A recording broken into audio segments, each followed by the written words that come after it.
Muchísimas gracias. Buenas noches a todos. Bienvenidos, bienvenidas. Es un honor.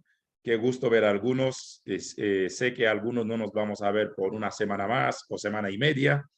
Estamos en un proceso de más de uno, pasando por salud muy quebrantada, pero Dios está obrando.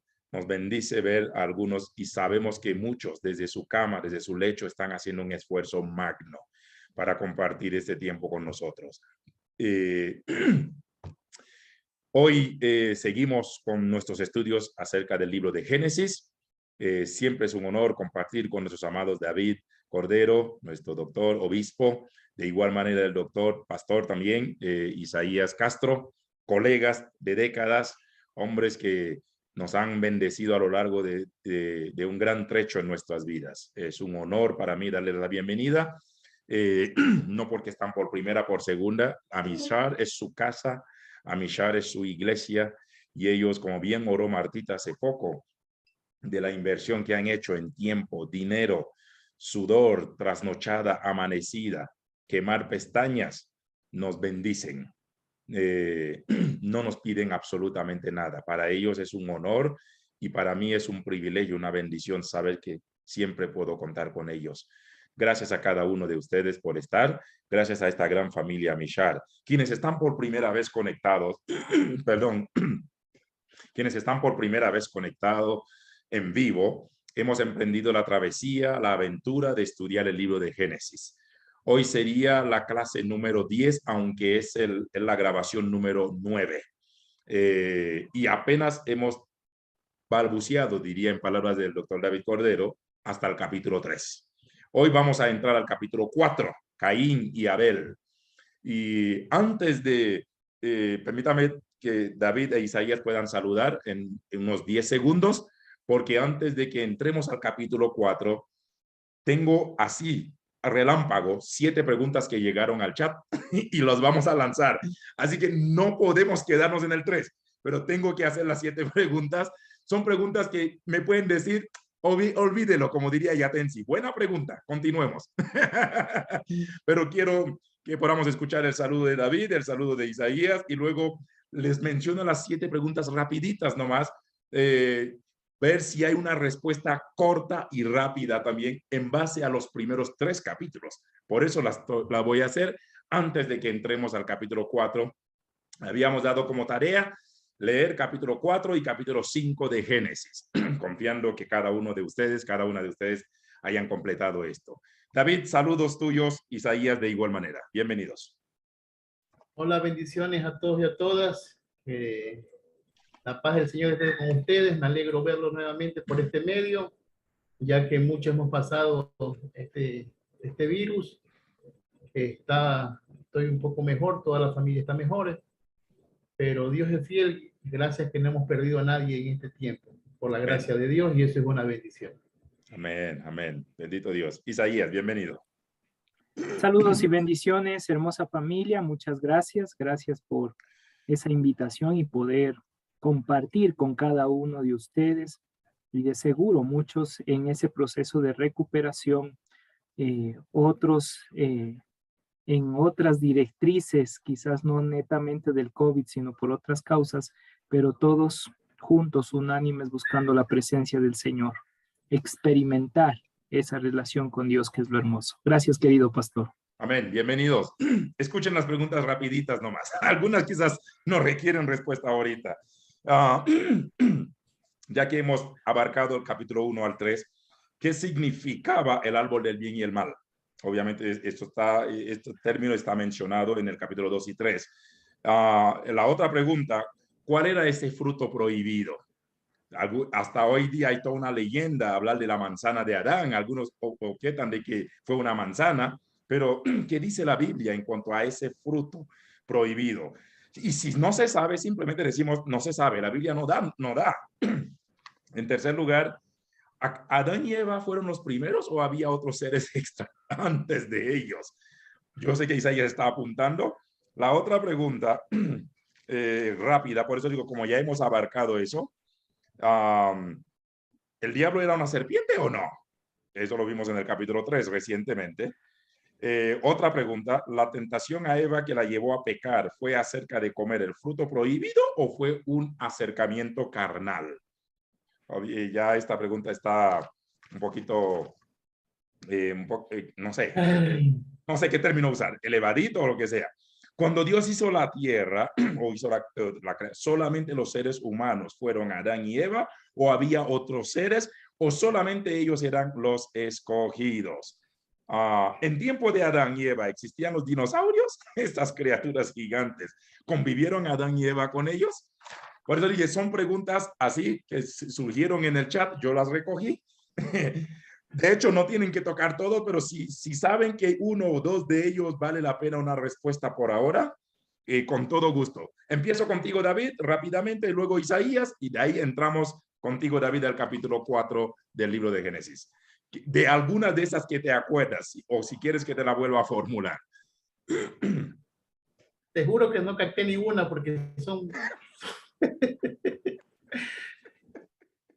churin churin un fly, ¿no? Ya entienden ustedes. Pero bueno, a ver, la primera era sobre... ¿Qué significaba el árbol del bien y el mal?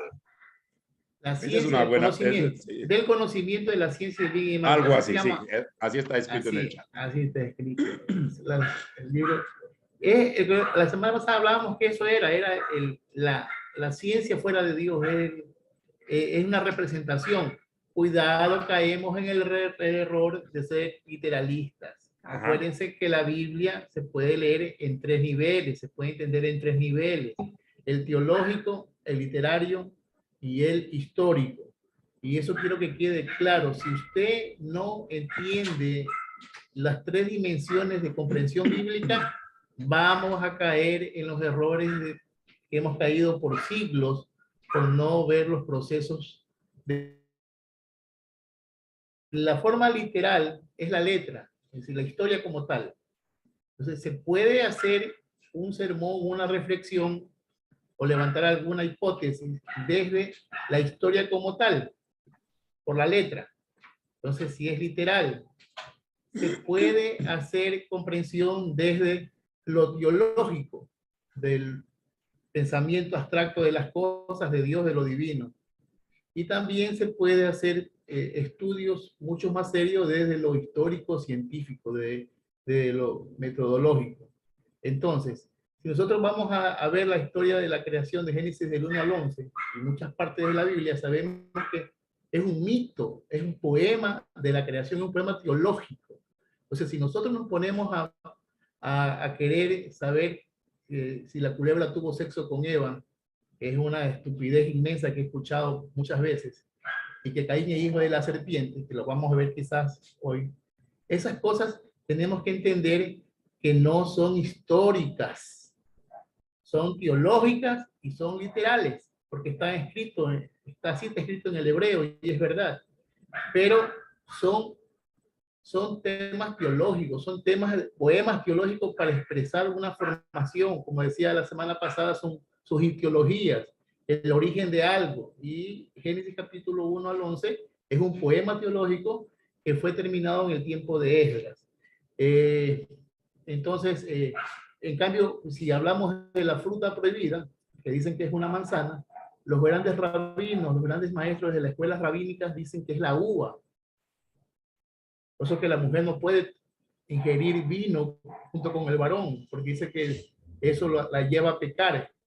Eso en su concepto, o sea, cada uno tiene sus formas de leer y sus formas de entender, pero para los judíos la fruta prohibida es la uva. Y si googlea o ahí mi rabino Isayahu puede explicarnos, sabe que no estoy en la mentira. La serpiente se sabe que no es el diablo, la serpiente es parte del árbol de la ciencia, conocimiento de la ciencia del bien y del mal. Todo es un ropaje mitológico que quieren explicar sobre este conocimiento que está fuera de Dios, que no está permitido, que se adelantaron. Eso vimos la semana pasada. No sé qué más me preguntaste rapidito. Pero vas bien. Creo que te dejo descansar unos segundos. Isaías, vi que estaba apuntando algunas preguntas y vamos a entrar directamente en materia. Isa, de lo que has escuchado, ¿Alguno de que requiere alguna respuesta? En cuanto a lo que dice si la serpiente era el diablo o el diablo era la serpiente, pues como ya se había explicado en algunos de los encuentros, netamente hay que mirar toda la parte cultural del pueblo de Israel y que también dentro de estos ámbitos tomaron de otras culturas y al tomar de otras culturas como tal, ya vinieron con ese bagaje de conocimiento. Por lo cual la serpiente también tiene que ver muchísimo con esa ciencia que está fuera de Dios y que netamente, como dicen algunos eruditos, rabinos en ese ámbito, dicen netamente la serpiente o el veneno de la serpiente ataca en 3 áreas de nuestra mente, de nuestro cerebro. Por lo cual cada área de nuestra mente va a ser afectada en ese instante. Ahora, si nosotros revisamos todo el contexto de las serpientes antiguas, siempre estaban ligados a algo místico, algo que no se puede explicar fácilmente, que no se llega a tener un entendimiento claro científico, y así como la serpiente deja su piel y cambia de piel constantemente, ese conocimiento místico está siendo cambiado de acuerdo al conocimiento de la gente. Por lo cual la serpiente, vista en lo que es Génesis, no se puede hacer una relación directa con el diablo Satanás. En Apocalipsis, cuando se presenta, porque ese es el problema, se toma la serpiente y ahí dice, y es diablo y Satanás, hay que entender que ahí está utilizando literatura apocalíptica que es simbólica, por lo cual no está refiriéndose netamente a que la serpiente es el diablo y Satanás, sino está diciendo que esa acción de maldad o esa acción mística que se manifiesta es el que divide, porque diabolos significa el que divide, también significa el que se pone en medio para crear cierta pelea entre dos opuestos, por así llamarlo. Entonces, no podemos tomar y decir que la serpiente es el diablo vista en el libro de Génesis y compararle con Apocalipsis porque son literaturas diferentes. Sí, señor. Eso en ese ámbito, y si Adán y Eva eran los únicos, ahí sí entra una crisis, porque ya como se había explicado y aún el doctor Cordero lo hizo sabiamente en ese ámbito, Adán como tal significa humanidad. Y ya con ese entendimiento de la humanidad podemos decir que no había solamente uno o un único, sino que hace referencia a la creación del ser humano. Muy bien. Bienvenidos una vez más quienes se están sumando. Qué bueno ver a algunos y semblante de algunos nos inspira. Muchísimas gracias. David, contigo pisamos Caín y Abel, capítulo 4.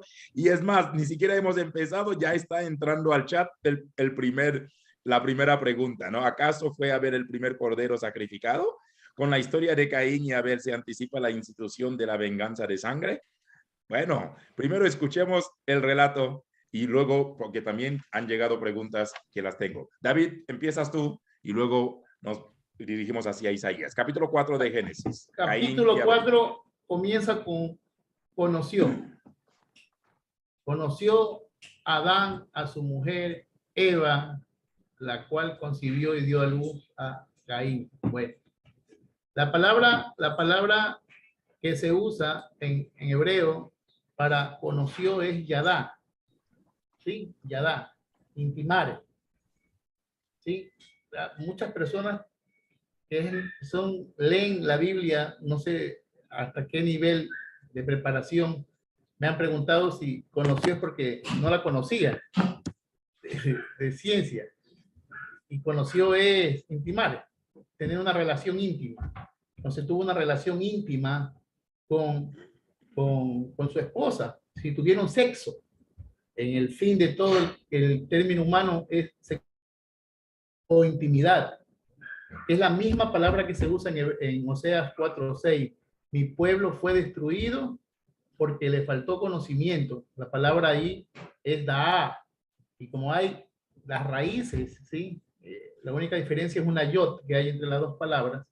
La palabra conocimiento no es de saber.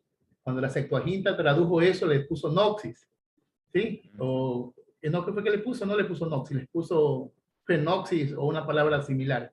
Entonces, por eso que muchas personas que leen el texto de Oseas 4:6 dicen, mi pueblo fue Dios porque le faltó estudiar la Biblia, dice. Conocimiento de Dios.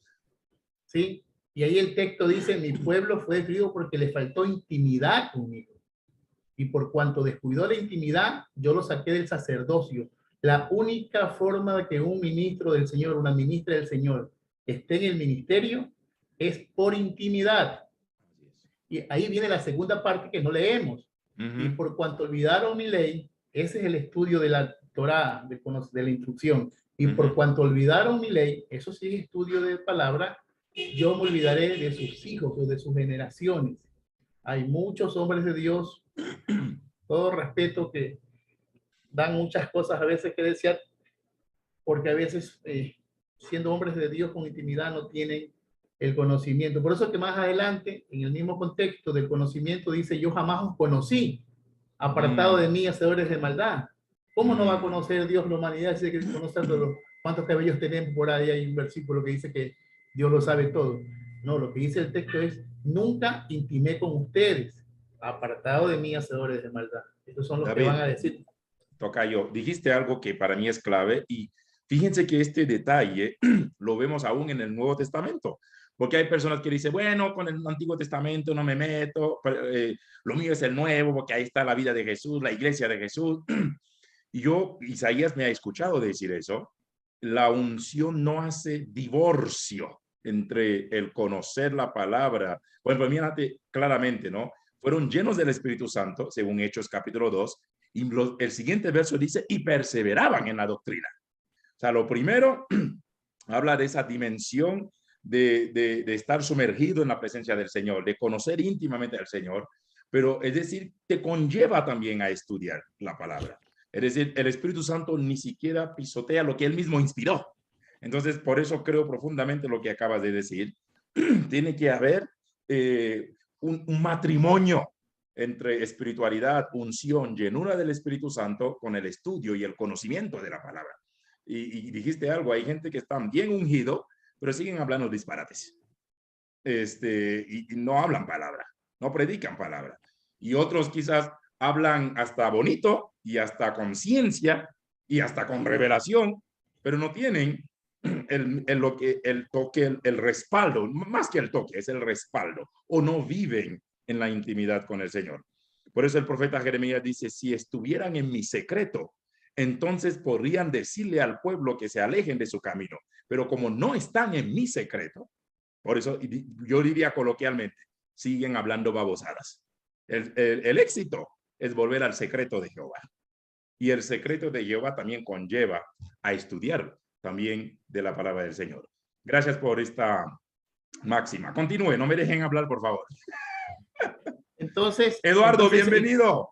Estamos bastante felices de verte y gracias por acompañarnos. Ya mismo tendrás el tiempo para compartir con nosotros. Bienvenido. Bueno, ¿cómo estás, Eduardo? Entonces dice el texto, y conoció a Adán a su mujer. ¿Sí? Eso habla de una relación sexual, habla de la unión carnal. Por eso que es una locura creer, o algunas tesis que yo he leído por ahí, que Caín, que significa adquirir, y eso es una de las palabras que me encanta cuando yo quiero encontrar alguna base para dar respuestas a estas preguntas que, ¿con quién se casó Caín? ¿No? Sin querer, no, perdónenme, se me salió la voz así, quedando con COVID. Entonces, ¿con quién se casó Caín? Si queremos ver una base en ese mito, en esa leyenda, en esa historia, en esa teología, esa palabra Caín significa adquirir. Y dice, y le puso por nombre Caín, que es adquirir, porque gracias a Dios he adquirido un varón. Sí, aquí ahí viene otra vez las tesis y las retesis y los temas que se tocan en a veces ya como morbo, en querer entender un poco de cosas que no sé hasta qué punto son válidas para el cuerpo de Cristo, es que cuando Dios forma a Adán y Eva, antes de que pequen, ya tenían órganos sexuales, ya estaban divididos en la historia del Hadán. Entonces, pueden haber tenido relaciones. La relación sexual no es pecado. La gente piensa que el conocimiento de la ciencia del bien y del mal es tener sexo, y que el fruto prohibido era la vagina de la mujer, y que Adán se comió el cuerpo de su mujer sexualmente, y eso no es así, no tiene nada que ver. Es decir, empiezan a especular porque no ven el concepto, ¿no? Entonces, si ya estaban con órganos genitales preparados para ovular, preparados para tener hijos, y más adelante dice, he adquirido un varón, Caín, adquirir. Entonces, puede ser que como en la cultura judía no se tomen en cuenta las mujeres, hayan tenido primero mujeres. Eso es lo que se puede sacar del texto mismo, especulando desde las palabras hebreas. Es decir, verdad, mentira, eso queda en cada uno de sus niveles de comprensión. ¿Y para qué le sirve saber eso? Hay muchas cosas que a veces, no sé, es más morbo que realmente entender la palabra de Dios. Quieren saberlo todo. El ser humano le gusta por antropológicamente de destruirlo todo, de meterse las manos en todo, de desbaratar todo y querer conocer todo. Por eso que los niños rompen los muñequitos. Tú le das un muñeco a un niño lo destruye porque quiere saber por qué habla o por qué camina, porque esa es la naturaleza humana, conocerlo todo, destruirlo todo. Hasta que no conoce todo, especula. Entonces dice, he adquirido un varón por gracia de Dios, y ese primer varón, estipuladamente en la historia bíblica, es el que más adelante va a ser agricultor. Y después dice que tiene Abel, que significa soplo o aliento, o algo como una nube, una brisa, una bruma de algo. Es como que es una vida pasajera. Pero lo que no entendemos acá es que cuando se hacen los textos, acuérdense que este es un texto netamente yavista.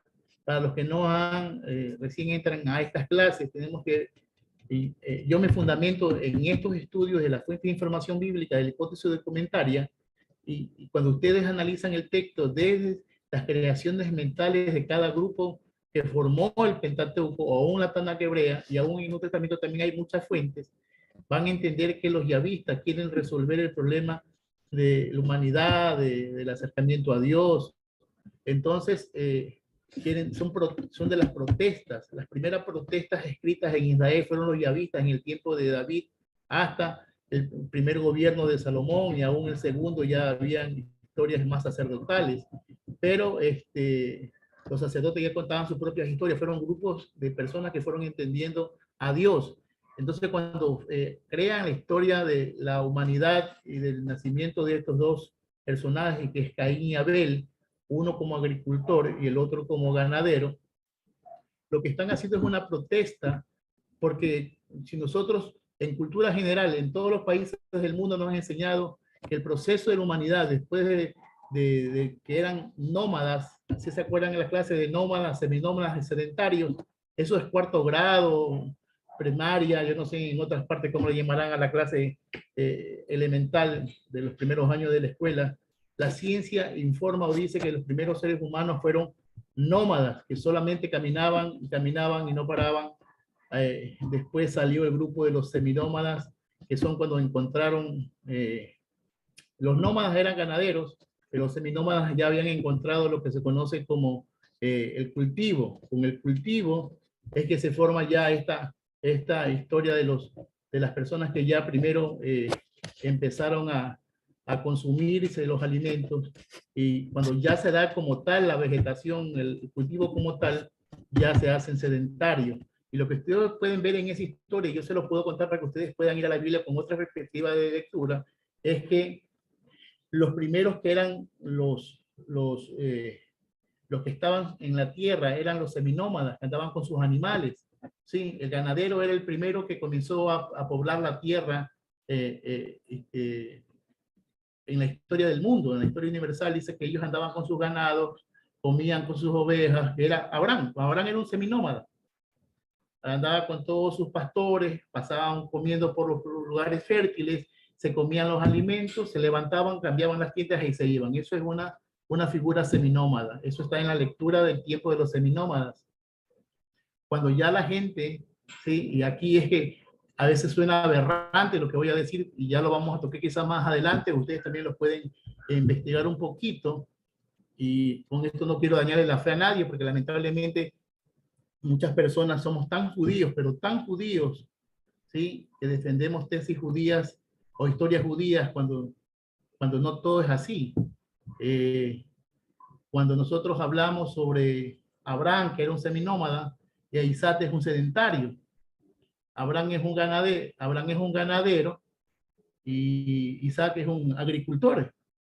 Y me perdonan, ustedes tienen dos dedos de frente de sentido común. Ustedes saben que para pasar de una etapa social a otra, ¿sí? Tuvieron que pasar cientos de años.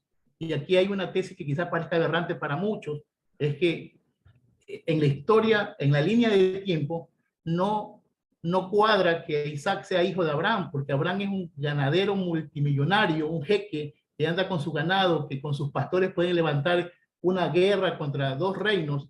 Sí, no eran 10 pastores, no eran 10 vacas, 10 ovejas. Era un hombre que tenía el poder para poder luchar y levantar guerra con dos imperios cuando se llevaron secuestrado a su sobrino Lot. Pero su hijo, Isaac, el hijo de la promesa, está peleando por los pozos de agua y es agricultor. No puede ser, si tu papá es un millonario ganadero y se muere, tú no puedes ser agricultor. No se da, ni aún en este tiempo que podemos tener la gerencia de nuestro padre y cambiarnos de fuente productiva, no se puede hacer eso. Históricamente no da. Abraham con Isaac no dan en tiempo. Entonces, ¿qué está contando? ¿Cuál es la lucha que hay en Medio Oriente? ¿Cuál es la lucha de la protesta de la Biblia? ¿Por qué se pone a Caín y Abel? Es la lucha de las dos clases laborales, la clase agrícola y la clase ganadera. Caín significa la agricultura y Abel significa la ganadería. Y los primeros dueños de la tierra eran los ganaderos, eran la gente que daba vida a través de la leche, queso, carne, lana. Esas personas daban la vida a los pueblos. Cuando la humanidad encontró los granos y se hicieron agricultores, los agricultores terminaron matando a la ganadería, a los pastores, terminaron posesionándose sobre las tierras, se hicieron dueños los terratenientes, que aún en el tiempo de Jesús la gran lucha era por la tierra. Para cultivar las tierras, en el tiempo de Jesús a veces vemos al sembrador, ¿cómo se llama la parábola del sembrador? Sí. El Señor, dice que el sembrador coge semillas y tira en el camino, ¿se acuerdan? Sí. Ese es el texto, ¿no? Y que una semilla cae en buena tierra, otra entre los arbustos, otra entre las piedras, y se van pasmando. Pero la gente aún habla del proceso de este agricultor, de este sembrador. Pero el sembrador es Dios, pues. Dios no se puede equivocar en echar malas semillas. Allá y más allá de que si es Dios o no Dios es el sembrador que tira la buena semilla, es que no hay tierra para sembrar, porque los pobres no tenían tierra. Esa es la gran protesta. En la Biblia lo que se está hablando de protesta, de gritos de guerra, gritos de dolor, ver que las personas que se posesionaron de las tierras y empezaron a hacer pozos y a cultivar y el grano, y empezó la bendición del 30, del 20, del 30, del 40, del 60, del 100%, no lo podían hacer con las vacas ni con el ganado, tenían que hacerlo a través de la tierra. Entonces, la gente que tuvo tierra y tuvo sembrío, tuvo poder, y esos grupos de poder, esos campesinos que araban la tierra, cuando ya habían los cultivos, tuvieron que hacer silos. En esos silos se guardaba el grano para poder sobrevivir. Ya los animales no eran la fuente de vida, ya eran los granos como fuente de vida. Y haciendo esos silos tuvieron que poner guardias que cuiden los silos. ¿De dónde salían los guardias? Los guardias salieron ¿de dónde? De los mismos agrícolas, de los mismos, ¿cómo se llama? De los que cultivan la tierra. Ellos mismos se hicieron soldados, después hicieron cuarteles para cuidar, después hicieron murallas. Entonces, ¿qué trajo los reinos a la tierra? ¿Qué explotó un reino en una tierra? Un rey. Un rey es el pueblo ganadero tomando tierra, cultivando, creando silos, formando cuarteles para cuidar los granos, cerrando las murallas para que no les roben sus granos. Esos mismos hombres crearon un lugar donde adorar a su Dios por el grano, y pusieron a un mismo agricultor para que sea su sacerdote, y ese mismo sacerdote pueda bendecir el grano, y después cuando ya están organizados, después que se forman las murallas, se forma el siglo, las murallas, el cuartel y el templo, se forma ¿qué? El rey. Entonces es un proceso histórico. A veces nosotros vamos a la Biblia solamente desde la parte de encontrar las cosas místicas de la Biblia, y no vemos que en la Biblia, cuando Caín mata a Abel, es ese agricultor que está matando al ganadero para poder cogerle sus tierras. Y ahora el ganadero, que era el dueño de las tierras, pasó a ser sirviente de los agricultores. Es una lectura social, es una lectura histórica, es una lectura totalmente humana y quizás para algunos aberrante, pero de eso se trata la Biblia. La semana pasada hablaba que la Biblia era grito de protesta, de dolor. Si usted no pudiera expresar el dolor que tiene, si la Biblia no se comenzó como un grito de protesta, yo que decía yo, si no tienen un pretexto para escribir la Biblia, era el dolor, ver cómo los fuertes oprimían a los pobres, cómo los pobres pagaban impuestos, siendo libres tenían que pagar impuestos dentro de las murallas de las ciudades de Estado. De ahí comenzó el diezmo. Es decir, hay muchas cosas que la iglesia tiene que ir entendiendo el proceso histórico. Dios no está aparte o afuera del proceso histórico del hombre, sino que Dios permite que en este juego de palabras, en este poema, en este tipo, ellos empiecen a hablar sobre su dolor, su grito de resistencia, como decía la semana pasada Eduardo. Entonces, Caín y Abel para mí no son dos personajes, son la historia de la humanidad, la lucha entre clases sociales, entre agricultores y ganaderos, luchando por la tierra, matando a su hermano, haciéndolo pobre, oprimiendo desde el templo, oprimiendo desde las instituciones religiosas, oprimiendo desde los castillos. Por eso es que viene la gran división de los reinos y el castigo del exilio, cuando Dios coge y se lleva a todos los ricos y clase media para alta al exilio y se quedan los pobres libres de tanta opresión. Esa es una lectura mejor de que estar viendo si Caín y Abel le pegó con un palo, con una piedra en la cabeza a su hermano. Es ese, ver el dolor del pueblo llorando, cómo se puede representar en dos personajes una historia social. No sé, Isaías o alguien que pueda. Bien, ya luego vamos contigo, Eduardo. Isaías, Caín y Abel, Génesis 4. Sí, realmente visto desde el ámbito histórico, lo que expresa nuestro querido doctor Cordero, nos muestra esa realidad constante, esa realidad que estaban viviendo, sufriendo, pasando los pueblos en aquel entonces. Y solamente para ampliar ese término de lo que tiene que ver con Yadá, que significa conoció, también lo que aparece ahí hace referencia a algo más, porque ese Yadá también viene de esa señal que va a recibir más adelante Caín, que es Ot, puesta en hebreo, y eso significa señal puesto en la frente. Y Ot significa señal para que te conozcan, señal para que llegues a ser conocido en medio de, para que en ese cuidado, en medio de todo, tú seas cuidado. Entonces, ese Yadá, conocer, también hace referencia a un juramento o afirmación en la antigüedad. Era una manera de realizar juramentos. ¿Por qué? Porque dentro de su raíz está Yad. Yad significa mano, y la mano la metían en los... hacían el juramento delante de, y decían, por esto yo juro, por esto yo afirmo, y afirmo que realmente ocurrió, sucedió de esa manera. Es por eso que esta afirmación de conocer es una afirmación tan íntima, pero también este acto de conocer era para dar vida. Por eso va a utilizarse más adelante, o va a expresar Java o Eva, va a decir, yo di vida, yo al mirar esto produje, y pone el nombre Caín, que viene de Caniti, que significa he producido varón, he logrado dar vida, he creado algo en medio de, y es tan íntimo, tan especial.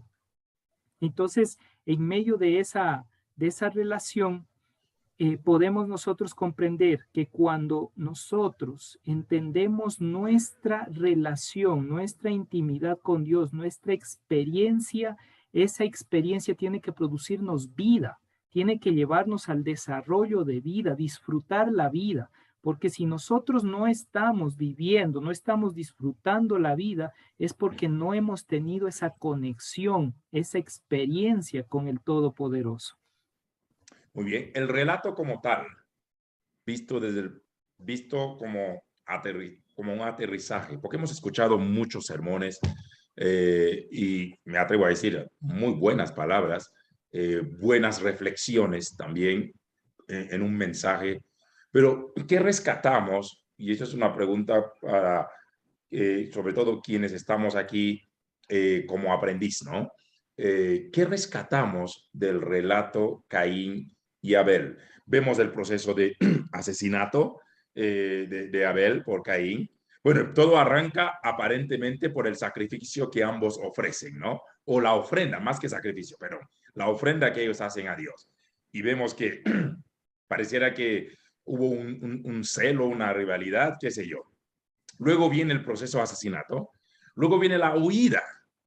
Y hasta Caín le dice a Dios, oiga, de seguro con esa marca, o bueno, yo creo que de aquí no me puedo esconder de nada. Y Dios pone una marca y escucho a alguien que dice que Caín va a ser como el precursor hasta cierto punto de la modernidad de su tiempo. Por eso Dios no lo iba a matar. Pero mi primera pregunta para ustedes y quizás aún para nosotros también, ¿qué rescatamos en lo práctico de este relato de Caín y Abel? Que hemos escuchado desde que éramos bebés, desde que éramos pequeños, escuela dominical. Muchos niños sabemos, quienes pasamos por esa etapa, perdón. Caín mató a Abel por esto, por esto, por esto. Pero ¿con qué nos quedamos? Y pregunta para ustedes. Luego le doy un poquito de un espacio también al doctor Cruz para que pueda hacer un aporte en cuanto a capítulo 4 de Caín y Abel, Génesis. ¿Qué tomamos nosotros en este relato? Cuando yo puedo ver la historia literal o teológica, y no de la parte histórica como tal, sino como la parte literal o la parte teológica del libro, de la perícopa de Caín y Abel, tenemos que ver la palabra que me encanta. Dice que esto comenzó como una ofrenda. La palabra ofrenda viene de corbán. Y ese es un gran problema que tenemos hoy en las iglesias cristianas. Yo no sé de otros grupos, porque jamás he estado en otros grupos religiosos. Algunos dicen caridades. Pero la palabra corbán viene de la KBN, de la raíz. Estas semanas he estado estudiando arameo certo y hablan sobre las trilíteras que son orígenes de lenguas árabes, hebreas y aún fenicias. Y esta raíz de corbán significa lo que yo soy, lo que yo represento, lo que yo valgo. Cuando tú vas a dar una ofrenda, cuando nosotros tenemos ese tachito, yo no sé al que le llaman alfolí, recogedor de ofrenda, y tú buscas las pesetas que tienes en tu bolsillo, y yo digo siempre que ahí nos hacemos braille, ahí leemos las monedas, cuáles son los tamaños, ¿no? Tienes un billete, tienes monedas grandes y chiquitas, y sabes que la moneda chiquita vale tanto, la más grandecita vale tanto. Y en el momento de la oración tú estás haciendo un escaneo de las monedas para sacar las monedas más pequeñas que tienes, pero no sabes que para el judío la palabra corbán o ofrenda es lo que yo represento, lo que yo soy, lo que yo valgo. Por eso que los fariseos, la gente rica, daba de lo que le sobraba, daba bastante, ¿sí? Pero no era de calidad de ofrenda, era cantidad. Pero en el hebreo la cantidad tenía que ver, lo que Jesús dice está bien. Por ahí hay una alabanza, no sé si la cantan por México, por Chile o por España, yo no sé. Acá hay una canción que se cantaba, iban a coger las ofrendas y decía, los ricos dieron de lo que les sobraba y ese dinero no le agradó al Señor. A ver, el texto no habla de si no le agradó. Ofrenda es ofrenda, lo que Jesús está hablando de calidad de ofrenda, de que la viuda dio todo. Ese corbán, yo doy 2 pesetas de cobre, pero es mi cantidad, es lo que valgo, es todo lo que tengo, todo lo que soy. Entonces, en esta historia de Abel, Abel da calidad de ofrenda. Dice que cogió uno de los mejores animales que tenía en su patio, ¿sí? Pero Caín cogió cualquier fruta y se la presentó al Señor. Entonces, ahí habla primero, en esa historia como tal, habla de la calidad, ¿sí? De lo hermoso que puedes tú ser de Dios de lo que tienes. Para dar no hay que tener, solo hay que tener el deseo. No hay que tener cantidad, sino deseo. Y habiendo tantas ovejas, dice que eligió la mejor Abel y se la presentó a Dios. Pues ahí Y es vemos curioso, primero David, este es el primer momento o primer acto de adoración que vemos, ¿no? Si vamos a así es. leer bien, ¿no? Desde este relato. Y curiosamente, en el primer acto de adoración se da el primer asesinato. O sea, hay algo detrás de todo eso, sin ánimo de caer en un fetichismo y chamanismo, ¿no? Porque uno de los mejores relatos está en el capítulo 4, versículo 3 dice, y aconteció, andando el tiempo, que Caín trajo del fruto de la tierra una ofrenda a Jehová. O sea, ya vemos todo una devoción, ¿no? Pero luego el versículo 4 dice, y Abel trajo también. Pero mira como el autor pareciera que le nutre lo que está diciendo, de los primogénitos de sus ovejas, de lo más gordo de ellas. Y luego aparece, y Jehová miró con agrado a Abel y a su ofrenda. Y aquí hay otros detalles, ¿no? Antes de que Dios mire nuestra ofrenda, primero nos mira a nosotros. O sea, nada de lo que damos a Dios puede agradarle si nuestras vidas, en primer lugar, no le agrada a Él. Entonces, aquí viene un poquito el ser, y entiendo lo que David dice, porque el ser va a traer el hacer. Lo que yo doy es reflejo de lo que yo soy. Entonces, si eres un hombre o una mujer miserable de corazón, tu ofrenda, no solamente a Dios, aún lo que tú das es miserable. Pero si tú eres un hombre o una mujer, yo a veces suelo usar ese término, con un corazón crucificado, la ofrenda que tú des también es reflejo de un corazón crucificado. Entonces, me encanta este verso que dice, primero Dios miró a Abel y luego miró su ofrenda. O sea, y otra vez, en el Nuevo Testamento, siempre digo que la Biblia está en diálogo, porque vemos a aquella viuda, ¿no? Dios miró a la viuda, Jesús miró a la viuda, porque dice que mientras todos estaban ofrendando, Jesús estaba mirando. Y miró a la viuda y luego miró su ofrenda. O sea, hay mucha tela que cortar en este pasaje. Para mí es uno de los capítulos tan espectaculares, pero también va a traer sangre. ¿Será que todavía hay algo desde este pasaje que nos ha ido todavía? Por eso vemos hasta celos en la adoración, vemos fulano, mengano, o sea, me entristece, pero me llama la atención de que todo parte desde un contexto de adoración, David, Isaías y Eduardo. No sé, quizás porque soy medio curioso, quiero ver algo más, quiero entender que debe haber algo más de fondo detrás del asunto, ¿no? Habrá un momento que la adoración produce celos a otros, nuestra devoción a Dios. Puede que esto también pase porque hay gente que puede encelar tu devoción, hay gente que puede encelar nuestra entrega al Señor. Vemos también en el Nuevo Testamento, los discípulos vieron a la mujer derramar la colonia y dijeron, oiga, ¿para qué este desperdicio?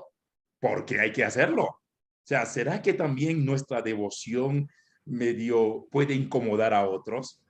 Quiero un poquito aterrizar en lo práctico, ¿no? Como tú mencionaste, en lo teológico, en lo eclesial y aún en lo comunitario.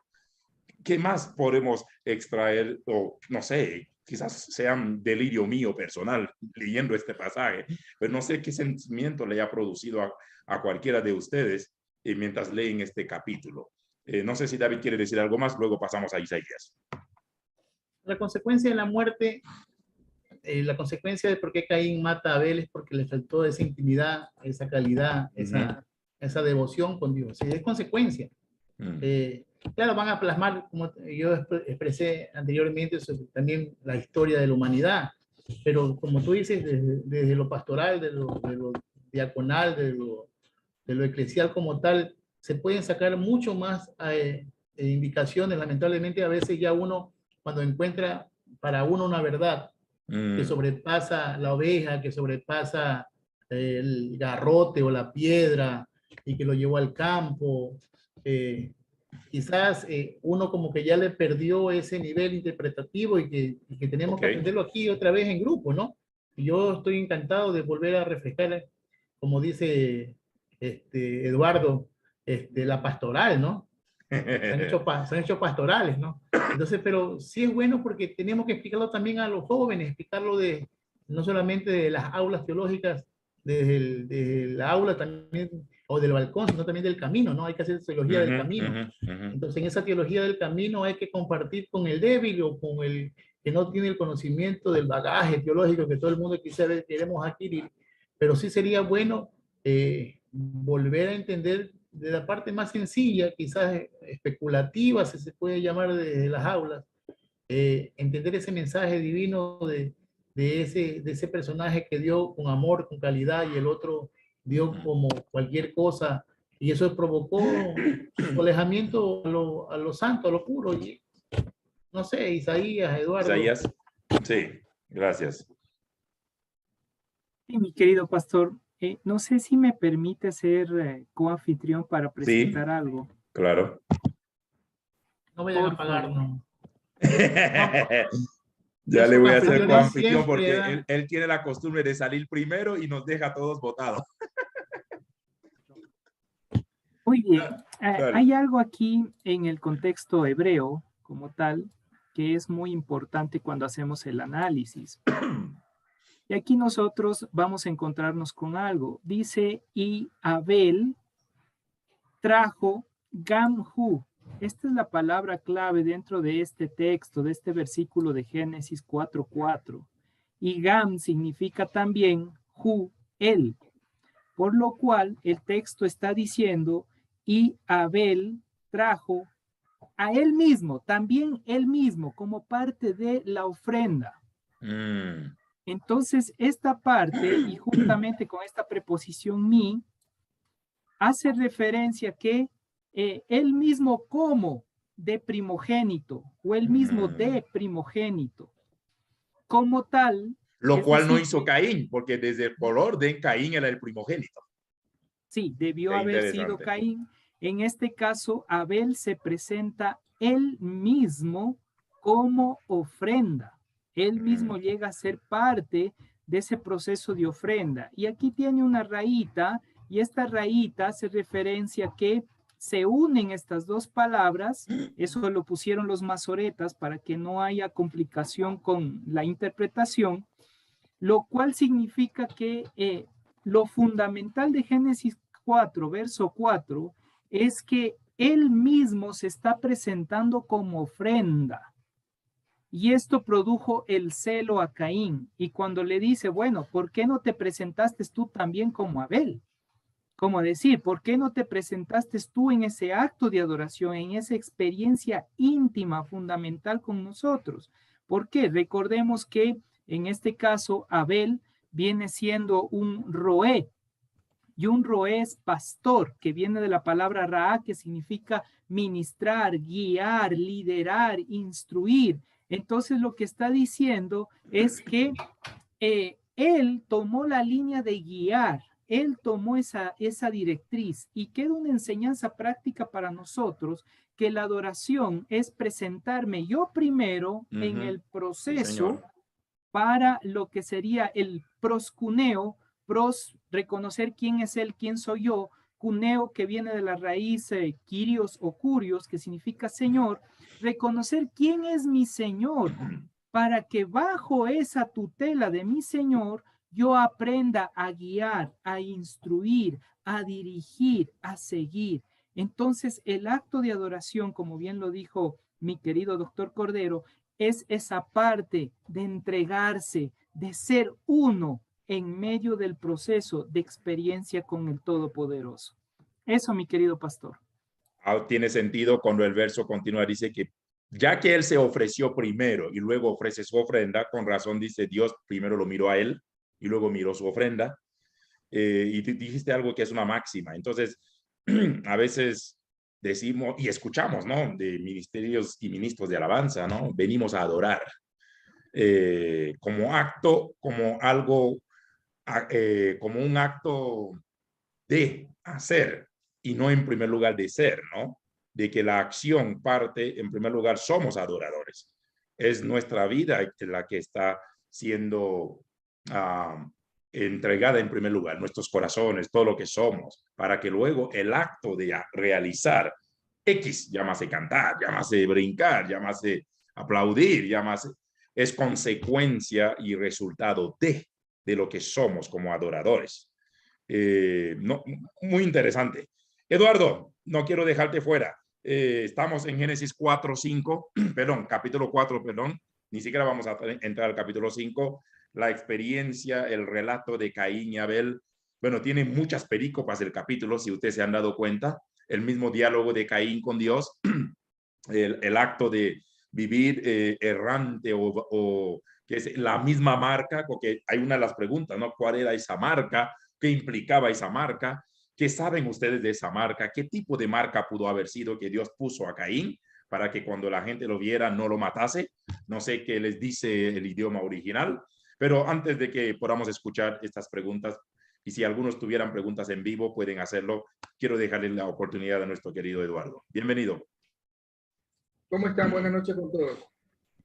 A mí ese capítulo siempre me ha llamado la atención por ese diálogo que se establece entre Dios y Caín.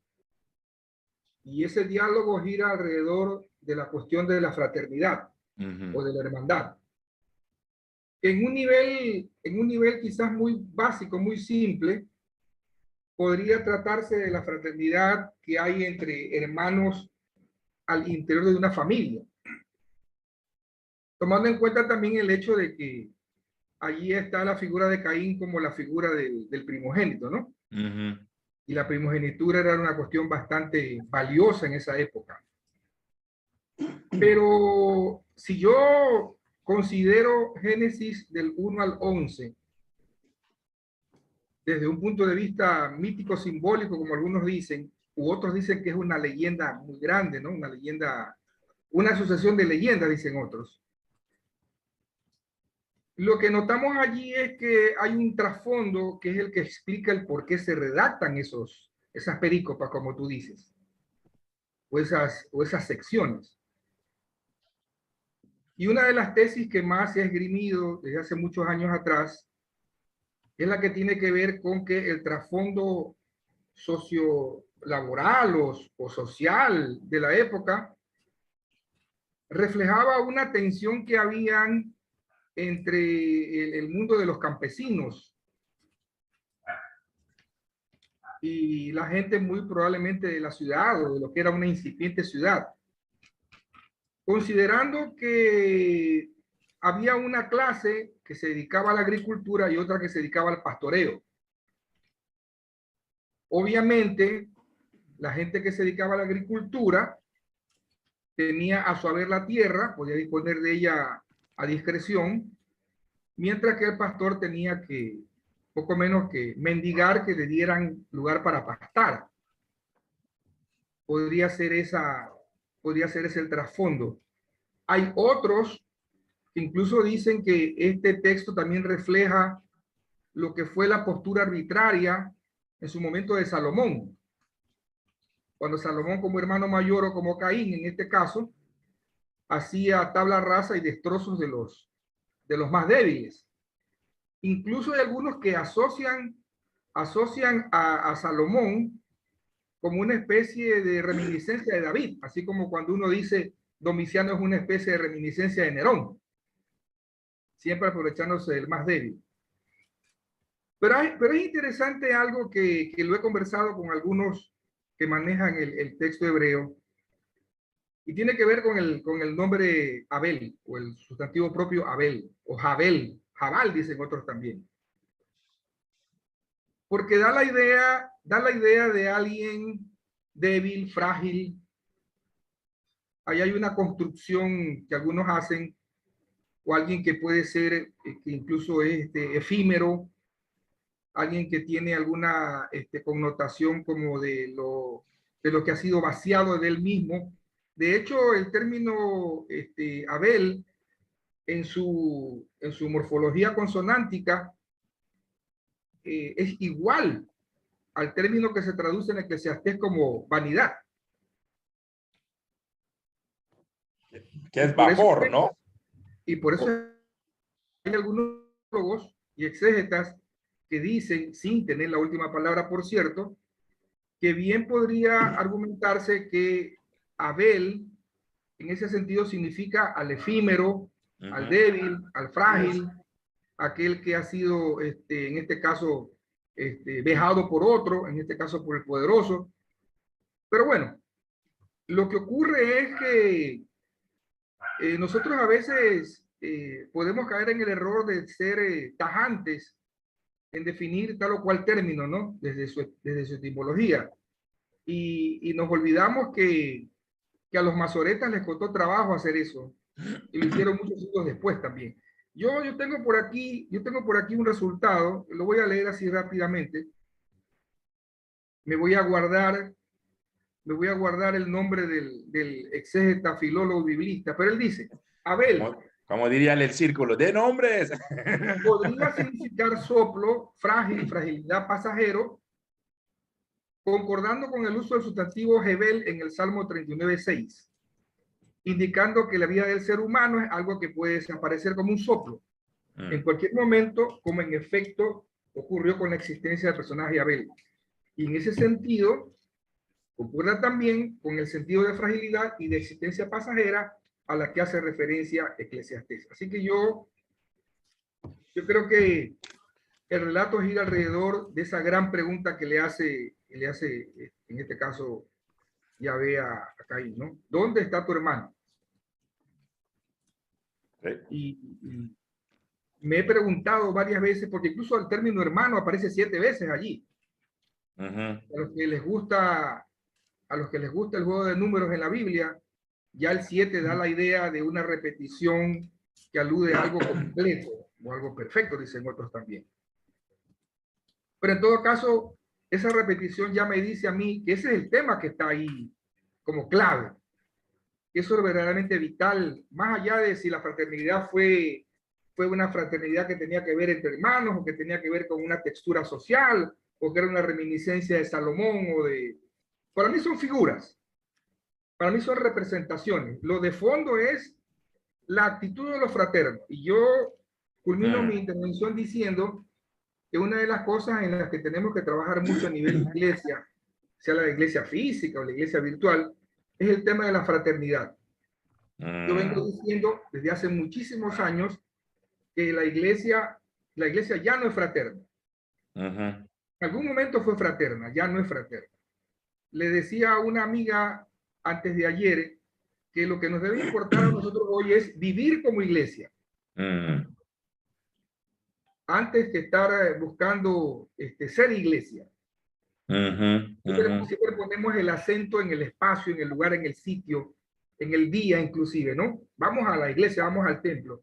Pero hay poca preocupación por ser iglesia, por vivir como iglesia. Bueno, ahí... Sí. Eduardo, tú has traído...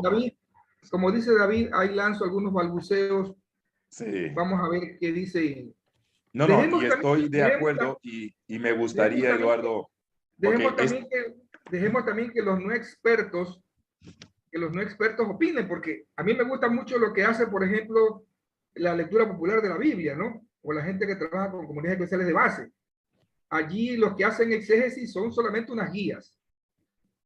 Pero la exégesis también la pueden hacer perfectamente los otros sin ningún problema, ¿no? Con las herramientas que tienen. Es mi opinión, nada más.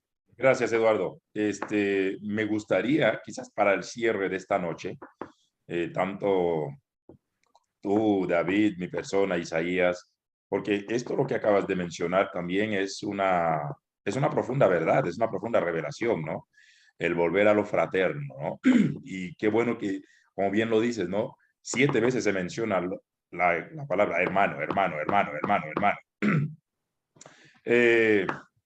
Creo que este es un gran, ya esta es una lectura bastante simpática y un acercamiento muy práctico para nosotros, ¿no?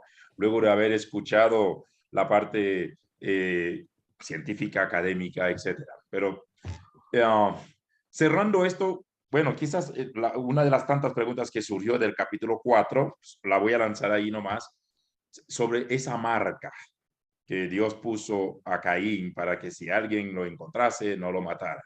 La gente pregunta qué tipo de marca pudo haber sido, aunque dice la cosa, bueno, no sé si alguien tiene la Biblia abierta en su capítulo 4, y digo, Caín grande deslicado, versículo 15, y respondió Jehová, ciertamente cualquiera que matare a Caín 7 veces será castigado. Entonces Jehová puso señal en Caín para que no lo matase cualquiera que le hallara. La gente habla, una de las tantas preguntas es, ¿qué tipo de señal? Si fue algo visible o una herida que le dejó, qué sé yo, o cómo pudieron haber reconocido otras personas esa señal para que no matasen, si sabiendo. Y la otra pregunta es, bueno, si no había más gente, ¿quién podría verlo y matarlo y sabiendo que era fugitivo? Obviamente, como bien dijo David, y estoy de acuerdo, son preguntas sueltas sin pensar todo el gamaje que tiene el pasaje, ¿no? Pero preguntas bastante prácticas, ¿no? Como si hubiera alguna información. Entonces, esa señal, creo que la pregunta va alrededor de la señal, porque luego me gustaría que pudiéramos cerrar con lo que dijo Eduardo, ¿no? Esta parte fraterna, que creo que a veces como iglesia, no es que a veces, debemos recuperar. Esa pregunta, ¿no? Escuché a alguien, yo recuerdo que en mi adolescencia, alguien dijo, creo que una de las preguntas que Dios nos va a hacer en el tribunal es que nos va a preguntar por nuestros hermanos. Es decir, si somos responsables de los demás, y la respuesta es sí, sí soy responsable de otros. Y que nadie se lave las manos como Poncio Pilato, de que no es responsable de nadie. Todos aquí tenemos una responsabilidad por alguien, de alguien, y que vamos a rendir cuentas a Dios. Escucho algo de esa posible señal o que dice el idioma original. No sé si algunos de ustedes tienen algún acceso a esta información. ¿Qué señal pudo haber sido? No sé si algunos en el enlace en este momento tienen preguntas, porque también después del debate de nuestros hermanos siempre abrimos espacio para preguntas en vivo. Si alguien, a la luz de este capítulo 4, por si acaso, tuviera alguna pregunta, este es el momento también. Pueden activar su dispositivo, pueden levantar la mano. Si no tienes buen audio, puedes escribirlo al chat. Yo gustosamente puedo leer la pregunta a nuestros hermanos. No sé, si algunos tuviera alguna pregunta, este sería un buen momento también. Regresando con ustedes con respecto a la posible señal. Solamente quería decir algo que me faltó Sí. decir, David. Es que también en el texto, y eso también lo dicen algunos exégetas que han trabajado el tema ya antes que nosotros, y es que el tipo de vida que lleva Abel es un tipo de vida errante, ¿no? Por la naturaleza de su profesión.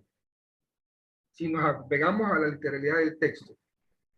Y es interesante entonces que cuando entre comillas, se sanciona a Caín, Caín se convierte también en un errante. Y una forma, dicen ellos, que asuma ese tipo de vida que él ha despreciado, ¿no? Que él ha dejado. Entonces, la marca bien podría ser ese distintivo. Ahora te toca vivir aquello que tú despreciaste en su momento. Estoy recordando ese texto, creo que es en el Deuteronomio, cuando Dios establece algunas prácticas de tipo sociales, de tipo fraternas para su pueblo, y dice, acuérdate que también fuiste tú extranjero. Yo creo que la fraternidad también pasa por eso, ¿no? Por acordarnos de quiénes fuimos nosotros en nuestro momento. Acordarnos de cómo llegamos, de quién o quiénes nos asistieron, quién o quiénes nos ayudaron, quién o quiénes nos apoyaron. No sé si en tu país hay este famoso refrán, pero en Ecuador ese refrán es muy común. La vaca se olvida cuando era ternera. Sí.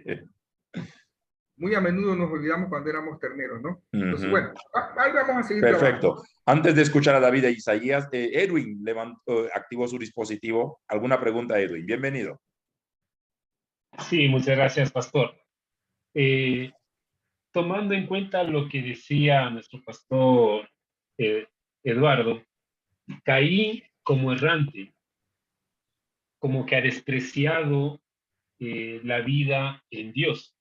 Y en principio, cuando presentaron la ofrenda a Dios, ya le daba la oportunidad de que él enmiende esa acción y lo que hizo es asesinar a su hermano.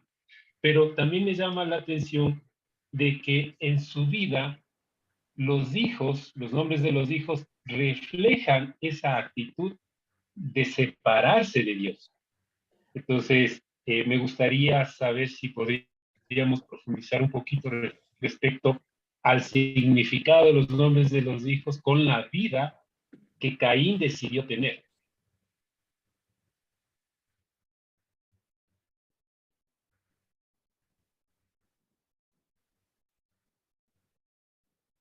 Eduardo,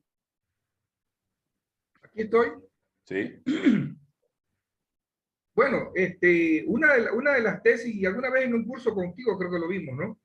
Una de las tesis, por ejemplo, una de las tesis que hay es que los nombres representan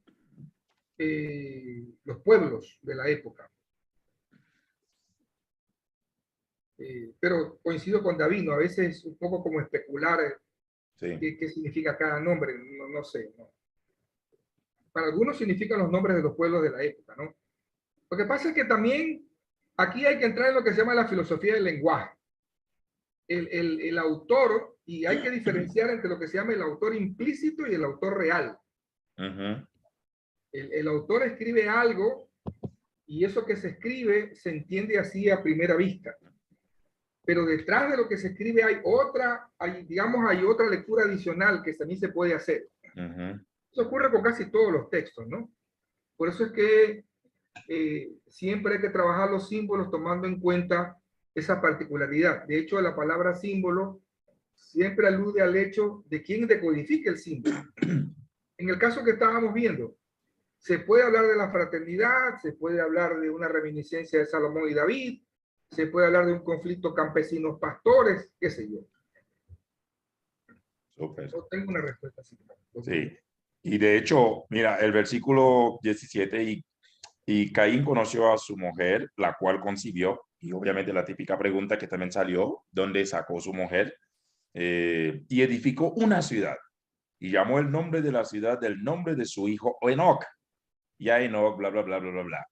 Yo recuerdo cuando tomé evangelismo urbano, y Eduardo también de seguro vivió ese curso, no sé si lo viviste con Wilfredo Canales o con otros, yo recuerdo que mi profesor fue X, que no voy a dar nombre. Él dijo algo con respecto a este pasaje. Estamos hablando de que tomé este curso hace como 22 años en el seminario. El curso se llama Evangelismo Urbano porque siempre, y uno de los pasajes que se tocó fue esto, ¿no? Y nunca voy a olvidar una explicación que dio, porque dijo, entre sus comentarios, Dios no iba a destruir a Caín, porque Caín iba a ser el precursor de la primera ciudad. O sea, presagiaba, como quien dice, me atrevo a decir, el que iba a abrir el camino para la arquitectura, para lo urbano. Me pareció bastante violenta su declaración, era mucho forzar el texto. Obviamente el curso tenía que ver con construcción de ciudades, hacer evangelismo y misiones en las urbes. Y él tocó este pasaje. Y ojo, estoy recordándolo hace más de 22 años. Y cuando, debido a que Caín, aquí nos habla de que él fue quizás el primero que construye una ciudad. Y como bien decía Eduardo, ¿no? A veces podemos hacer una lectura tan demasiado pastoral, si cabe el término, pero no, y quizás ahí es donde viene esa pregunta, ¿no? Bueno, sabiendo que en algún momento Dios iba a condenar el asesinato, ¿por qué simplemente Caín, habiendo matado a su hermano, Dios no se deshizo de Caín en ese momento? Ahora, son preguntas que están llegando al chat, al privado, y que he escrito con respecto a este capítulo. Igual podríamos caer en una conjetura, sin duda, porque hay cosas como sabemos aquí y como lo sabemos decir, hay que callar donde la Biblia calla. Y no tenemos una respuesta, porque Dios no mató a Caín sabiendo, luego iba a prohibir que se matara más adelante. Entonces, ¿por qué no puso como un precedente? Pero cuando escuché la respuesta de este profesor, pareciera que estaba justificando diciendo que Dios no iba a destruir quien iba a ser el precursor de la primera ciudad o de las primeras urbes. Obviamente yo recién llegando al seminario, como un niño, un bebé en la teología, podía beber lo que... Pero ahorita que pienso en esta respuesta me parece bastante violenta, ¿no? No sé qué opinan ustedes. Pero a mí me sigue preocupando, y ya lo he dicho varias veces, creo que te lo dije a ti en privado también, me sigue preocupando la forma en la que asumimos los textos nosotros. ¿No? Te lo he dicho muchas veces. Aquí es una cuestión de lo que se llama en la ciencia la epistemología. No está por aquí Mayra hoy día, ¿no? Creo que no la había Mayra por aquí. No, no está hoy día Mayra. Porque Mayra, como catedrática universitaria, me puede hacer la coteja respecto de este término, la epistemología.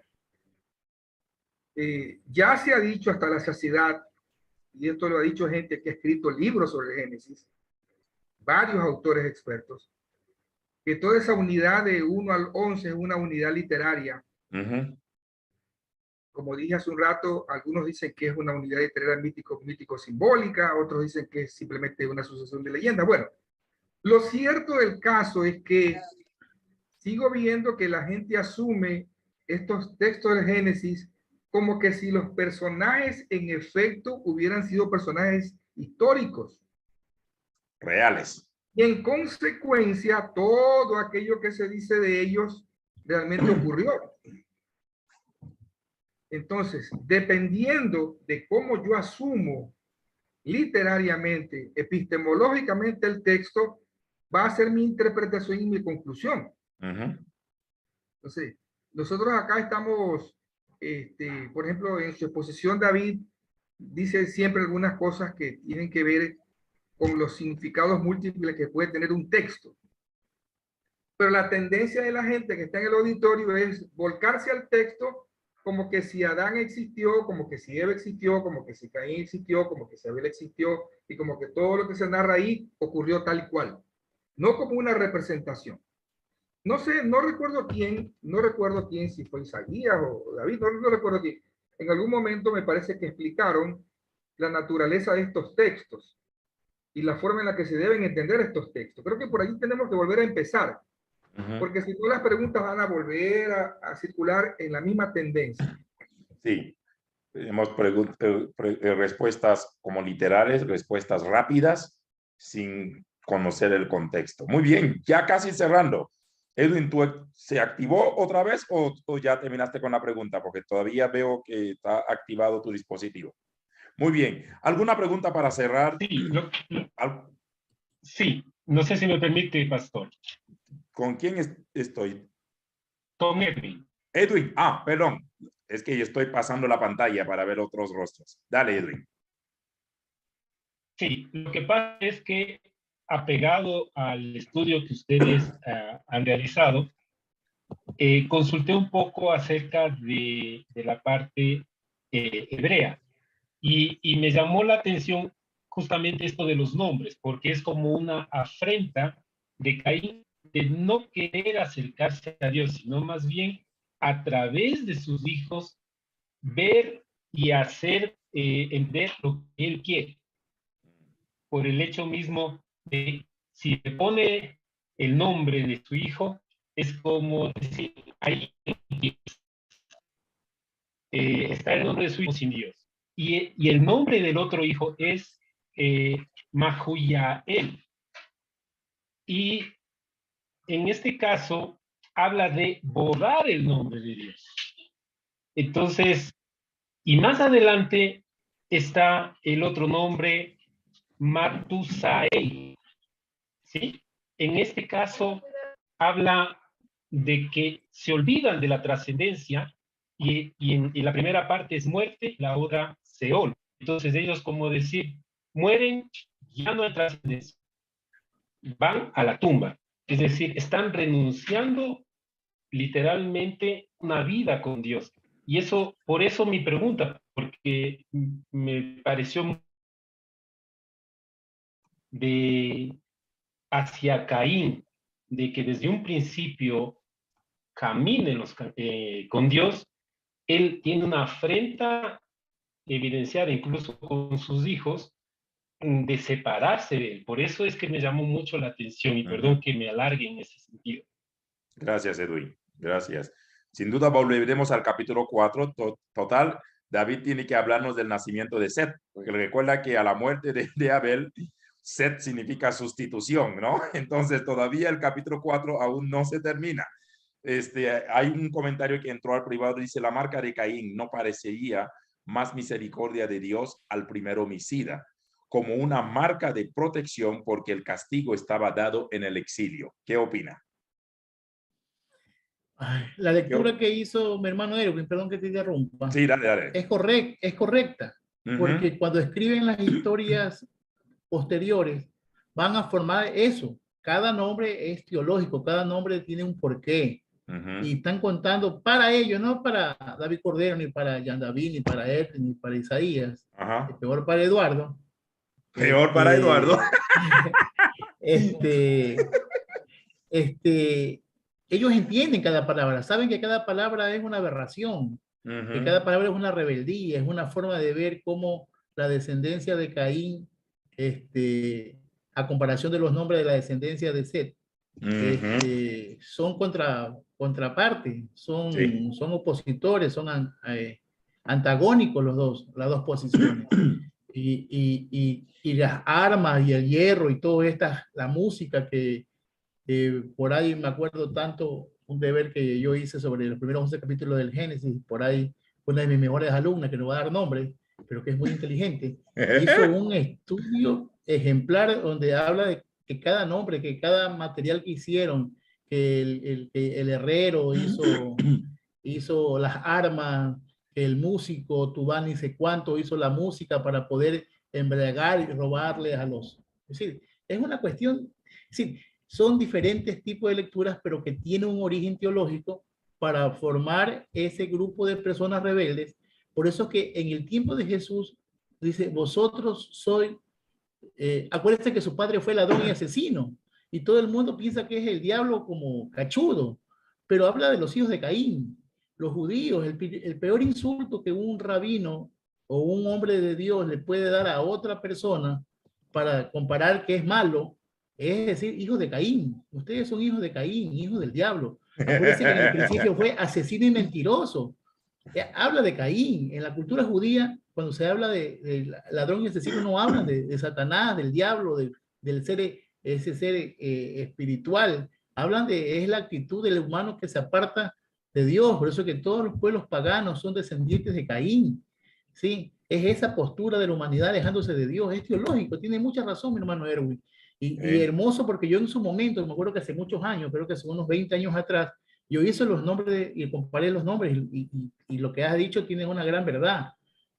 Fuera maravilloso que cada uno de nosotros acá, más allá de escuchar nuestras posturas, verdades o mentiras, ustedes puedan hacer esa comparación y ahora se puede hacer. Sí, antes, ahí está Eduardo Yanda y Isaías sabe que antes había que traducir letra por letra en un diccionario en hebreo. Y a mano. Y escribir. A mano. Entonces ahora tú lo puedes hacer desde un clic, desde un Strong, desde un Word. Entonces, sí sería bueno que ustedes mismos hagan sus propias investigaciones, como dijo Eduardo, que las investigaciones del exégesis de las comunidades de base, de personas no del balcón, sino del camino, puedan enseñarnos también a nosotros, porque ya vamos por, no sé, 1 año y pico de clase, y solamente hablamos nosotros y opinamos nosotros, pero la cuestión es que ustedes tengan también una posición respetada, digna, que no hablen del estómago, que no discutan porque yo creo que dije y esto pienso que es, no, porque él lo está diciendo y será respetado y será admirado y aprenderemos. Entonces, la cuestión es que ustedes también se tomen un poco de su tiempo semanal y también hagan esas investigaciones. Mire, ahorita entró el hermano Erwin a investigar algo y ya descubrió algo. Y por ahí se va abriendo. Y nos enseñó algo también. La punta de un ovillo de investigación.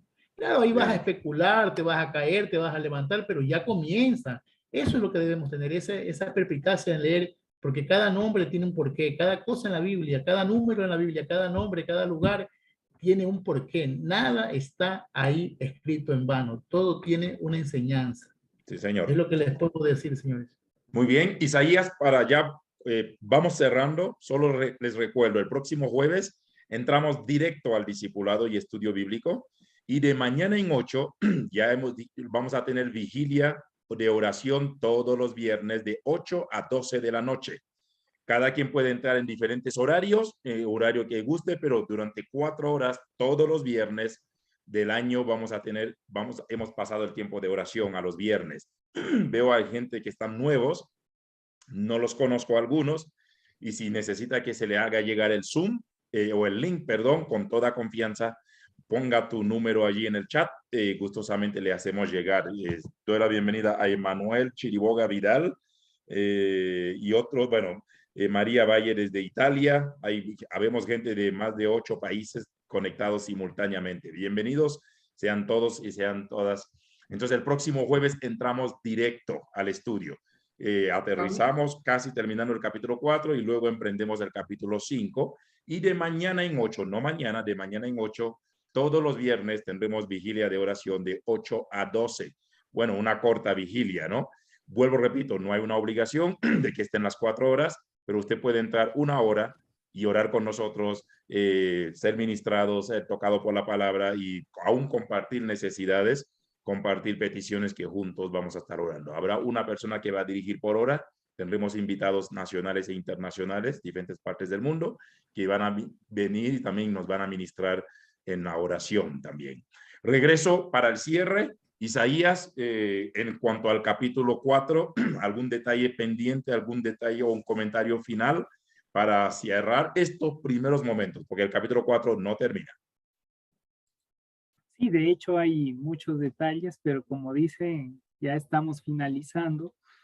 Pero antes de que hables, la pregunta, lo que mencioné, la gente piensa que la marca no parecía más misericordia, eso es lo que acaban de escribir, porque quizás para Caín, según dice la persona, su castigo era el exilio y que la marca pudo haber sido más bien en señal de protección. ¿Qué opinan ustedes sobre eso?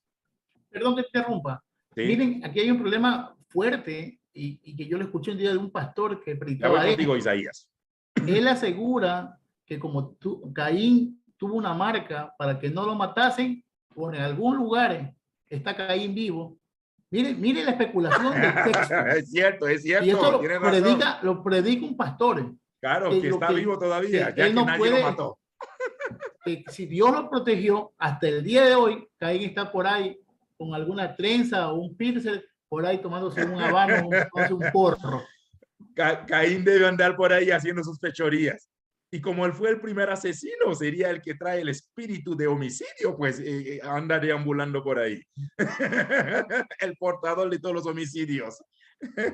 Qué interesante. He escuchado eso, David, es cierto. Isaías, volvemos contigo.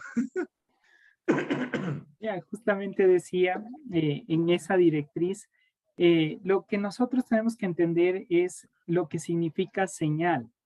Y señal viene de una palabrita hebrea, y vamos a hacerlo rápido ya que me dieron el host. Aquí podemos hacerlo. Alguien acaba de escribir al privado, dice Caín sería negrito, pero me lo dijo con cariño por si acaso. El término ot como tal, que ahí aparece en el texto sagrado, significa señal.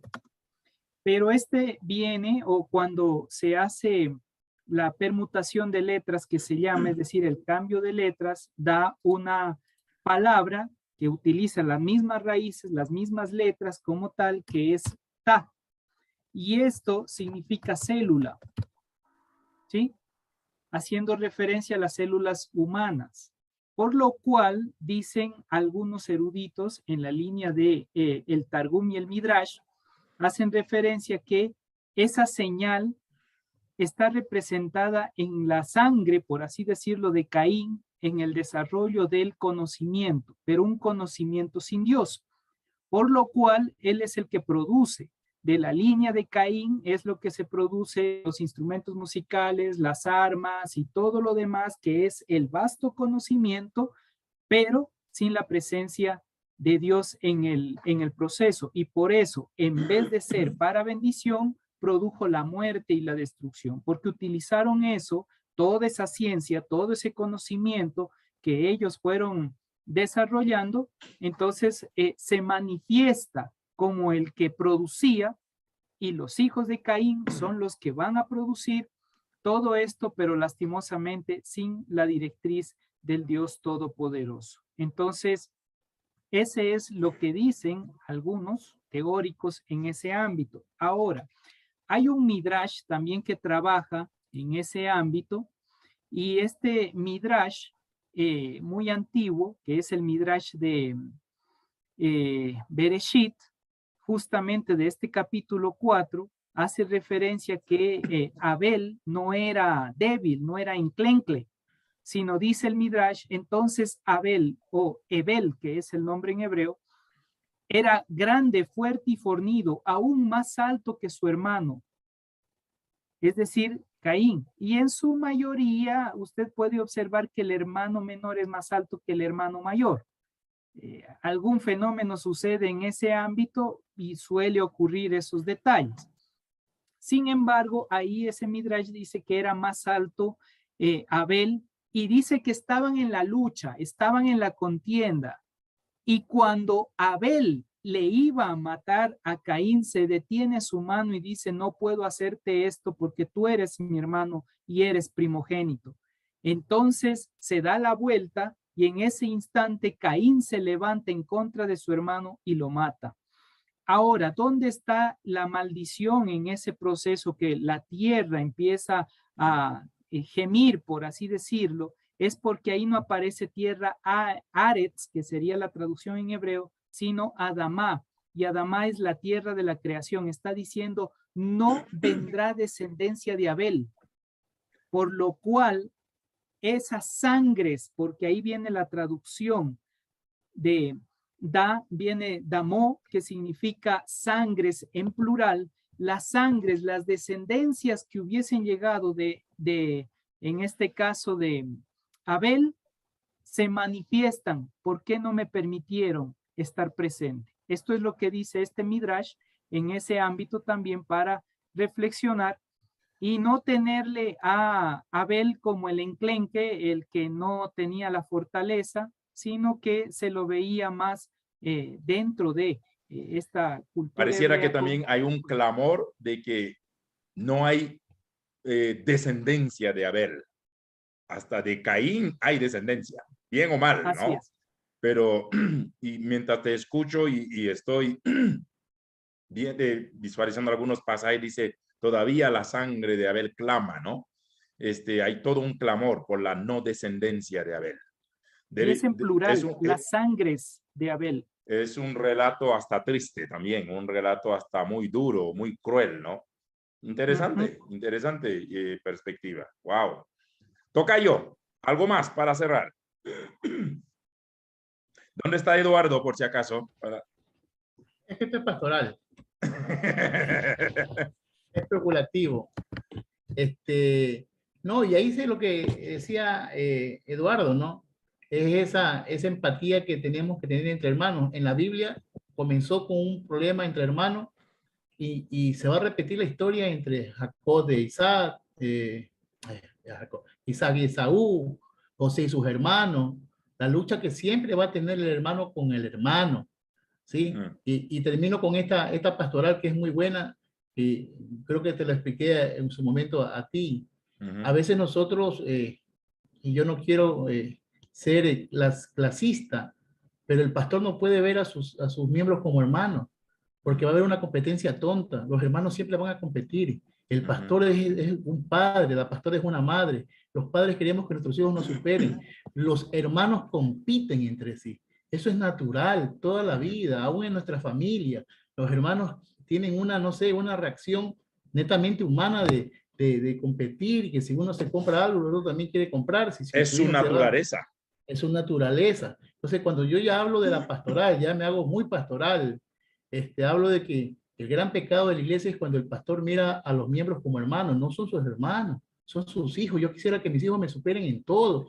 Cuando un hijo supera a un padre, el padre lo aplaude. Pero cuando el hermano se supera entre hermanos, hay envidia. Por eso es que hay muchas divisiones entre la iglesia, hay mucha falta de respeto entre las autoridades. Es decir, si nosotros vemos ya ahí el papel de la rivalidad entre hermanos, es increíble, ¿sí? Entonces yo sí creo que tenemos que tener ese parámetro de humanidad, de paternidad, en el buen sentido de la palabra, esa paternidad sana, no esa paternidad que le dicen papito al pastor, mamita, papito, y respeto la palabra, ¿no? Porque es una forma también lúdica y de repetir y saber que no es tu hermano, no es tu hermano como tal de competencia, sino es alguien que te está mentorando. Entonces, esa empatía entre hermanos, ese amor entre hermanos, esa contraparte, ¿no? Entre la empatía y la apatía entre hermanos, se ha dado siempre desde la humanidad, y esas son las protestas. Cuando le dice, yo acaso soy guardia de mi hermano, esas palabras las he escuchado hoy, quizás no con los mismos términos, pero cuando te preguntan por tu hermano, imagínate, yo que sabría dónde está el hermano tal, es decir, no, tú si eres guarda de tu hermano, el que no fue guarda de su hermano fue Caín. Toda persona que no se preocupa por su hermano es hijo de Caín, así de sencillo. Vivir en comunidad, saber si estás enfermo, preguntar si cómo está. Hoy falleció la mamá de nuestro amigo Walter Manso. Sí. Lo llamé, traté, me dice David, mi mamá murió con COVID, no podemos velarla. Entonces, estar ahí en medio del dolor, estar con tu hermano. Tú eres guarda de tu hermano, debes cuidar a tu hermano, ver si comió tu hermano, si tiene para mañana tus hijos la comida. Cuando la iglesia vivamos en comunidad, no seremos Caínes. Sí. Porque hay Caínes en la iglesia. No, yo ya no voy a decir más nada, suficiente. Dios me habló también. Muy bien, familia. Qué honor. Gracias, Isa. Gracias, Eduardo. Gracias, David. Qué tremendo, ¿eh? Como decíamos al inicio, siempre Dios trae una revelación o algo que no sabíamos en cada jueves. No hay un solo jueves que Dios no nos haya sorprendido, bendecido, iluminado, inspirado y ministrado. Por eso se dan cuenta que podemos ser tan descabellados, tan academicista y académico, pero no dejamos de ser pastores, no dejamos de ser hombres que amamos estudiar la palabra y que también nos sumergimos en los principios, en las verdades de ella, aún de una manera práctica. Hace un par de domingos, después de que prediqué, Fidel mandó un mensaje privado, me dijo, pastor, ahora me doy cuenta que soy literalmente analfabeta en la palabra. Voy a volver a leer y a estudiarla. Y eso dice mucho, ¿no? Y eso es para todos, para mí. Yo cada vez me siento menos conocedor y quiero saber más. Y para estos espacios que estamos creando, que es un espacio de formación, es un espacio de crecer juntos.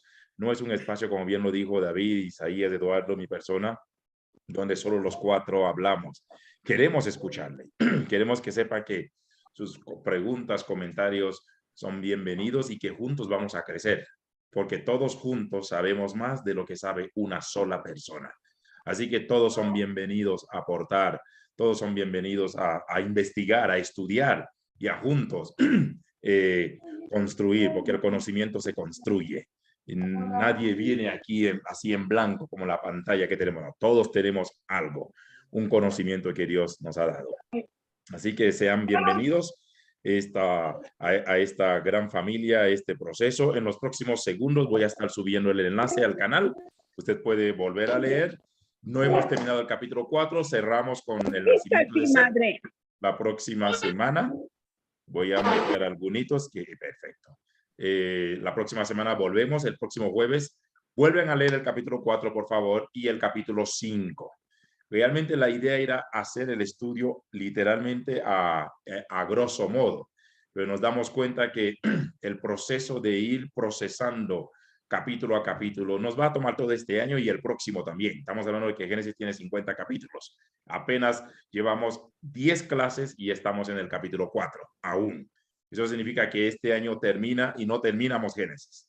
Entonces, veamos, pero estamos siendo flexibles a como Dios nos mueva, conforme el Señor nos vaya trabajando también, y el tiempo también estamos, permítame decirlo así, caminando al ritmo de ustedes. No les vamos a forzar a saltar. Estamos caminando al ritmo de ustedes, de cada uno de ustedes. Así que siéntanse bienvenidos, bienvenidas, y aún quienes llegaron hoy por primera vez, les damos la cordial bienvenida. El próximo jueves, 7 en punto, arrancamos directamente. Recuerden, ir desde mañana en 8, nuestro tiempo de oración pasa a los días viernes. De igual manera, de 8 a medianoche. Tiempo de vigilia, de clamor, pero usted puede escoger una hora, orar y luego ir a descansar. Pero estaremos personas que vamos a estar las 4 horas para orar y buscar al Señor juntos. Que Dios les bendiga y que tengan un bendecido fin de semana. Gracias, David. Gracias, Eduardo. Gracias, Isaías. Estamos para servirles de igual manera. Quienes están o estamos todavía con quebranto de salud, pues sigan orando por nuestras recuperaciones. David decía esto, ¿no? Porque esto nos hace hermanos. Sí somos guardianes de nuestros hermanos. Tenemos que velar unos por otros. Un mensaje al otro, al que no llegó, al que no. ¿Cómo está? ¿Cómo se está recuperando? Creo que es parte de este mensaje del capítulo 4, ¿no? 7 veces se repite la palabra hermano en este capítulo. Esto nos debe decir mucho. Un abrazo. Bendecida recuperación para todos y bendecida y completa recuperación. Para algunos, de seguro nos vamos a ver los siguientes días en el templo, en algún momento, y quienes no van a poder estar igual, nuestros enlaces, servicios dominicales estarán habilitados. Edwin, ¿qué te parece si cierras orando? Bienvenido una vez más y gracias por tu aporte y eres parte de esa familia. Sabes que ya estás en el grupo, así que no hay excusa de que no te conectes. Gracias por tu aporte el día de hoy, Edwin. Bendiciones. Ore, por favor, Edwin. Mi Señor y Salvador, te doy gracias por ponernos como instrumentos. Tú has dicho, donde 2 o 3 se reúnen, aquí estaré.